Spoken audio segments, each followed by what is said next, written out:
ನಿರೀಕ್ಷಿತ film release ಆಗಿದೆ. Response ಆಗಿದೆ ಸರ್. ಅಮ್ಮ ಬಹಳ ದಿನಗಳ ನಂತರ ತುಂಬಾ ನಿರೀಕ್ಷಿತ ರಿಲೀಸ್ ಆಗಿದೆ. ಪ್ರೇಕ್ಷಕರ ರಿಯಾಕ್ಷನ್ ತುಂಬಾ ಚೆನ್ನಾಗಿದೆ, ಎಲ್ಲ ಕಡೆನೂ ತುಂಬಾ ಚೆನ್ನಾಗಿದೆ. ಆಮೇಲೆ ಒಂದೇ ಮಾತಿದೆ, ಪಿಕ್ಚರ್ ಬಗ್ಗೆ ಒಂದು ಒಳ್ಳೆ ಅಭಿಪ್ರಾಯ ಬಂದಿದೆ. ಸೊ ಎಲ್ಲ ಕಡೆ ಕಲೆಕ್ಷನ್ಸು ಚೆನ್ನಾಗಿದೆ. ಆಮೇಲೆ ಥಿಯೇಟರ್ಗೆ ಜನ ಬರ್ತಾ ಇದ್ದಾರೆ ಅನ್ನೋದನ್ನ ಒಂದು ಮಾತು ನಿಜ ಮಾಡಿದೆ ಬೆಳತಿನೊಳಗೆ. ಅದೇ ಸೀನೆಲ್ಲ ಇಟ್ಕೊಂಡು ಪಿಕ್ಚರ್ ಮಾಡಿರೋದು ಜನ ತುಂಬಾ ನಿರೀಕ್ಷೆ ಇಟ್ಕೊಂಡಿದ್ದಾರೆ. ಶಿವಣ್ಣನ್ ಮತ್ತೆ ಅದೇ ಕ್ಯಾರೆಕ್ಟರ್ ಇಲ್ಲ, ಅದೊಂದು ಪಾತ್ರ ತುಂಬಾನೇ ಏನಂತೀವಿ, ಮಫ್ತಿಲಿ ಬಹಳ ಒಂದು ಮೆಚ್ಚುಗೆ ಆಗಿದಂಥ ಪಾತ್ರ ಇದು. ಸೊ ಆ ಪಾತ್ರದಲ್ಲಿ ಒಂದು ಪ್ರೀಕ್ವೆಲ್ ಮಾಡ್ಬೇಕಂತ ಅವಾಗಿಂದ ಇತ್ತು ಮನಸ್ಸಲ್ಲಿ. ಸೊ ಈ ಪ್ರೀಕ್ವೆಲ್ ಮಾಡ್ಬೇಕಾದ್ರೆ ಏನಾಗುತ್ತೆ ಅಂದ್ರೆ, ನಾವು 7 ವರ್ಷದ ಹಿಂದೆ ಮಾಡಿದ್ದು ಮಫ್ತಿ, ಇವಾಗ ಅದು ಪ್ರೀಕ್ವೆಲ್ ಮಾಡಿದ್ರನ್ನ ಅದನ್ನ ಬಹಳ ಅಚ್ಚುಕಟ್ಟಾಗಿ ಮಾಡಿದ್ದಾರೆ ನರ್ತನ್ ಅವರು. ಸೊ ತುಂಬಾ ಅದಕ್ಕೆ ಜನ ಇವತ್ತು ಇಷ್ಟು ಮಟ್ಟಿಗೆ ಮೆಚ್ತಾ ಇರೋದ್ರೆ 100% ಸಾಧ್ಯ. ಯಾಕೆ ಇವಾಗ ಈ ವಾರ 29ನೇ ತಾರೀಕಿಂದ ತಮಿಳ್ ತೆಲುಗು 2 ರಿಲೀಸ್ ಆಗ್ತಿದೆ. ಸೊ ಎಲ್ಲ ಕಡೆನೂ ಒಳ್ಳೆ ಪ್ರತಿಕ್ರಿಯೆ ಬರ್ತಾ ಇದೆ.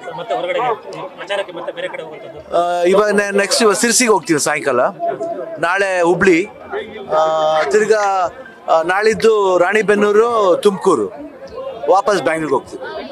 ತಿರ್ಗಾ ಬೇರೆ ಇದೆ. ಆಮೇಲೆ ಇವನ್ ಹೊರದೇಶದಲ್ಲೂ ಅಬ್ರಾಡ್ಲು US ತುಂಬ ಚೆನ್ನಾಗಿ ಓಪನ್ ತಗೊಂಡಿದೆ. ಆಮೇಲೆ ದುಬೈಲಿ, ಜರ್ಮನಿ ಎಲ್ಲ ಕಡೆನೂ ಒಳ್ಳೆ ಪಾಸಿಟಿವ್ ರೆಸ್ಪಾನ್ಸ್ ತಗೊಂಡಿದೆ. ಅಂದರೆ ಸಿನಿಮಾ ಇದು ಭಾಳ ಏನಂತೀವಿ, ಆಳವಾದ ಸಿನಿಮಾ, ಯಾಕಂದ್ರೆ ಜನಗಳಿಗೆ ಮುಟ್ಟುವಂಥ ಸಿನಿಮಾ.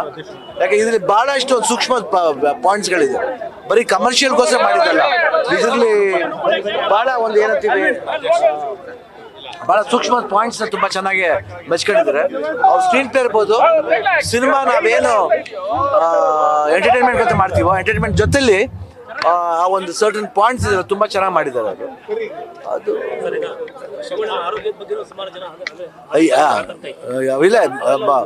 ಇಲ್ಲ ಇವಾಗ ಸ್ವಲ್ಪ ಸುಧಾರಿಸಿದೆ. ಇನ್ನೊಂದು ಆಪರೇಷನ್ ಇದೆ, ಅದು ನೆಕ್ಸ್ಟ್ ಮಂತ್ US ಹೋಗ್ತಿದ್ದೀನಿ. US ಹೋಗಿ ಬಂದಮೇಲೆ ವಾಪಸ್ ಇವಾಗ ಆಯಿತು, ಚೆನ್ನಾಗಿ ಇವಾಗ ಪರವಾಗಿಲ್ಲ, ಒಂದು ಲೆವೆಲ್ ಸುಧಾರಿಸಿದೆ. ಈ ನೆಕ್ಸ್ಟ್ ಮಂತ್ ಒಂದು ಆಪರೇಷನ್ ಒಂದಿದೆ US-ಲಿ, ಅದು ಗೋಟ್ ಬಂದಮೇಲೆ ಜನವರಿಯಿಂದ ವಾಪಸ್ ತಿರ್ಗಾ ನೆಕ್ಸ್ಟ್ ಪ್ರಾಜೆಕ್ಟ್ 45 ಮುಗಿದಿದೆ, ಅದು ರಿಲೀಸ್ ರೆಡಿ ಇದೆ, ರಿಲೀಸ್ ಬರ್ತಾ ಇದೆ. ನೆಕ್ಸ್ಟ್ ಇಯರ್ ಬರುತ್ತೆ. ನೆಕ್ಸ್ಟ್ ನಮ್ಮದು ಇನ್ನೊಂದು 131 ಸಿನಿಮಾ ಹೆಸರಿಟ್ಟಿಲ್ಲ, ಅದು ನಡೀತಾ ಇದೆ. ಇನ್ನೊಂದು ತೆಲುಗು ರಾಮ್ ಚರಣ್ ಜೊತೆ ಒಂದು ಸಿನಿಮಾ ಮಾಡ್ತಾ ಇದೆ. ಆಮೇಲೆ ನಮ್ಮದೇ ಹೋಮ್ ಪ್ರೊಡಕ್ಷನ್ದು ಒಂದು ಆನಂದ್ ಅಂತ ರಿಲೀಸ್, A for ಆನಂದ್ ಅಂತ ಒಂದು ರಿಜಿಸ್ಟರ್ ಮಾಡಿದೆ. ಅದೊಂದು ಮಕ್ಕಳು ಚಿತ್ರ, ಒಂದು ವಿಭಿನ್ನವಾಗಿರುತ್ತೆ. ನಮ್ಮ ಸಂಸ್ಥೆಯಲ್ಲಿ ಯಾವಾಗಲೂ ವಿಭಿನ್ನ ಮಾಡಬೇಕು ಅಂತ ಆಸೆ. ಇವಾಗ ನೆಕ್ಸ್ಟ್ ಫೆಬ್ರವರಿಲಿ ನನ್ನ ಮಗಳ ಸಿನಿಮಾ ರಿಲೀಸ್ ಆಗುತ್ತೆ, ನಿವೇದಿತಾ ಫೈರ್ಫ್ಲೈ ಅಂತ. ಸೊ ಅದೊಂದು ರಿಲೀಸ್ ಆಗ್ತಿದೆ. ಸೊ ಪ್ರತಿ ವರ್ಷ ಒಂದೊಂದು ಸಿನಿಮಾ ಬರ್ತಾ ಇರ್ತದೆ. ಮಫ್ತಿ 2 ಬರುತ್ತೆ ಇದೆ. ಬಟ್ ಏನಂದ್ರೆ ಅದು ಹೇಳಿದೆ, ಅದು ಮಾಡೋಕ್ಕೆ ಏನಂದ್ರೆ ತುಂಬ ಸಾಕಷ್ಟು ತಯಾರಿಗಳು ಬೇಕು. ಅದು ಡೈರೆಕ್ಟ್ರಿಗೂ ಮಾತಾಡಿದ್ವಿ, ಅದು ಸಾಕಷ್ಟು ತಯಾರಿಗಳು ಬೇಕು. ಯಾಕಂದ್ರೆ ಮಾಡ್ಬೇಕಾದ್ರೆ ಅಥೆಂಟಿಕಾಗಿ ಮಾಡಬೇಕು, ಸುಮ್ಮನೆ ಏನು ತಮಾಷೆಗೆ ಮಾಡೋದಲ್ಲ. ಯಾಕಂದ್ರೆ ಹಿಸ್ಟ್ರಿ ಆಗಿರೋದ್ರಿಂದ ಅದನ್ನ ಭಾಳ ಅಚ್ಚುಕಟ್ಟಾಗಿ ಮಾಡಬೇಕು. ಬಟ್ ಮಾಡ್ತೀವಿ, ಖಂಡಿತ ಮಾಡ್ತೀವಿ.